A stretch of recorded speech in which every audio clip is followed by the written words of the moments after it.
way to law school, buys old lady a fancy car, pays kids way to law school, buys old lady a fancy car, supply him a little boy blue and expensive Cuban cigar.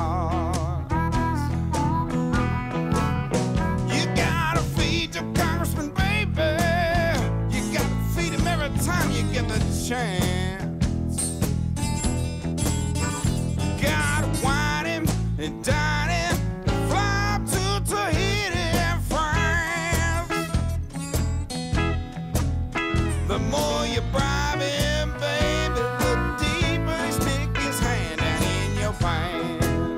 Oh yes, he will.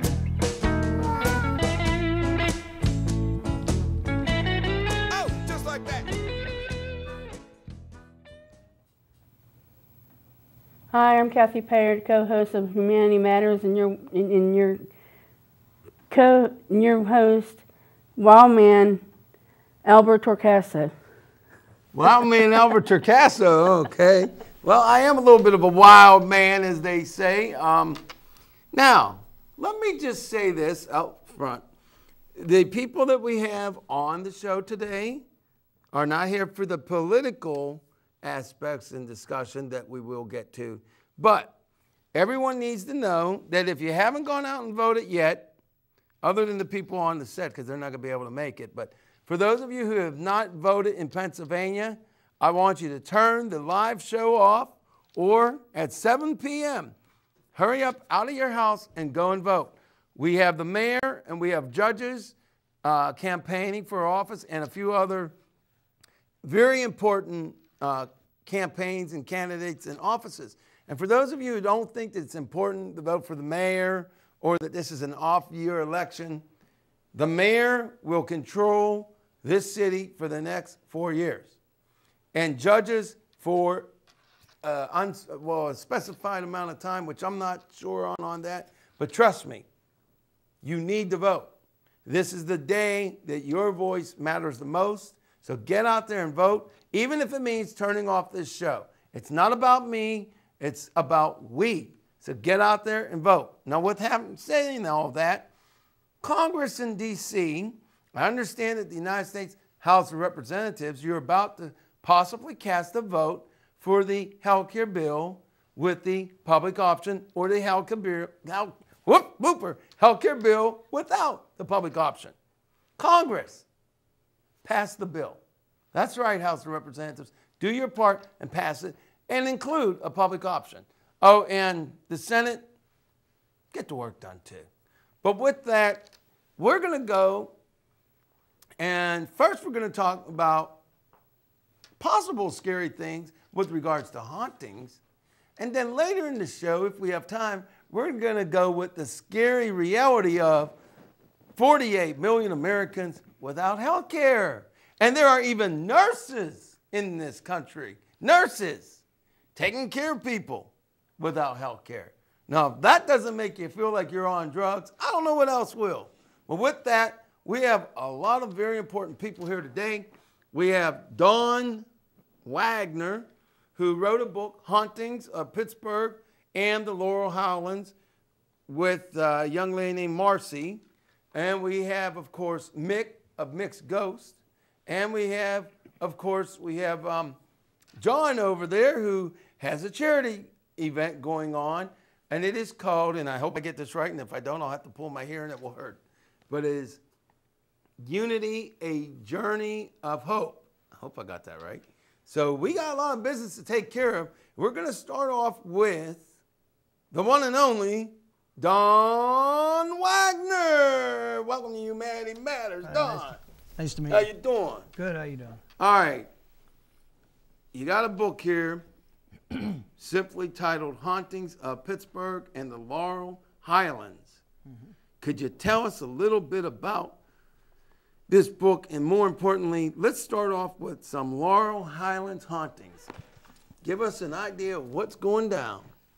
If you want to talk about the Laurel Highlands, you have to talk about the Titlow Tavern out there. We went out and did a full investigation. There were all kind of reports out there going that there was a young lady walking around the upper floors. A gentleman had actually committed suicide up on the 4th floor. And they just had a lot of strange occurrences going on, from noises, footsteps, hearing voices, all the way down to seeing full apparitions.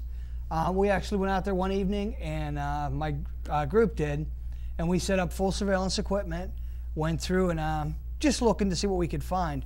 And we were lucky enough to capture some EVPs, which is electronic voice phenomenon. And we captured some voices saying, I'm freezing. At the time, it was about 90 degrees in there. We were definitely dripping wet, so there's no way it was cold. We did capture a lot of strange images, which one of them is on the front page of the book. You can actually see the image of a woman here. She was, we found her down in the bar area, but actually she wasn't there at the time, and we didn't see her until after we went back and started to review our photo evidence and things like that. So we got to say that definitely that place is very active. There's a lot of strange activity going on there, and I think it's a great time, great investigation. If anybody wants to visit, and maybe they can do their own investigation and come up with their own conclusions.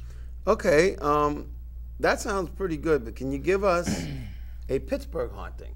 And something that maybe our viewers could go check out on their own, that they might be able to, are there any places that would allow just quote unquote the general public to check it out to see if it's really haunted?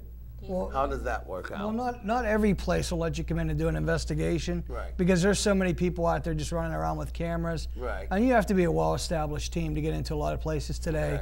Okay. One of the most recent places that we were at, they call it started out as the Haunting of Emerald Hill. It's now called Demon House. The owner changed it into a haunted attraction because he had so many paranormal experiences in there. It's right in Monongahela. It's not that far. For example, we were in there one night, and we had our DVR system set up in the attic, talking about everything going on, and I started to do a little provoking, like saying, you can't do this and that. Nothing too extreme. And at the time, my chair got pushed sideways about 2 feet. It was the only haunting or only investigation I've ever been on where I didn't feel like I was in control. Wow. And that was the scariest thing I ever felt because I couldn't stop it. And we were lucky enough to actually capture that on video. So that must have been pretty interesting. It was a great experice, as weird as that sounds. Let me ask you this, okay? What motivated you to write the book? I started out a long time, it's been about 10 years, with doing the investigations because I had some strange experiences. And after so many, I just decided maybe I should think about writing these down, sharing my experiences with the public. Yeah.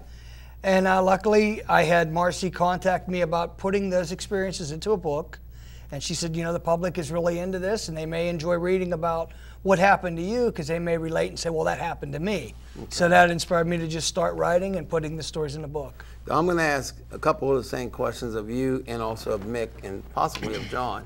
But this particular Demon House, which they renamed it, and you said they made it a haunted attraction. Yes. So does that mean that the hauntings, the normal hauntings, are still going on?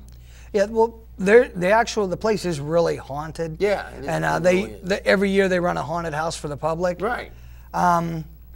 But during the off season, everything gets torn down, and that's when my team went in and we did our investigation. Right. So you're not dealing with any of the props and stuff. You're actually dealing with the house itself.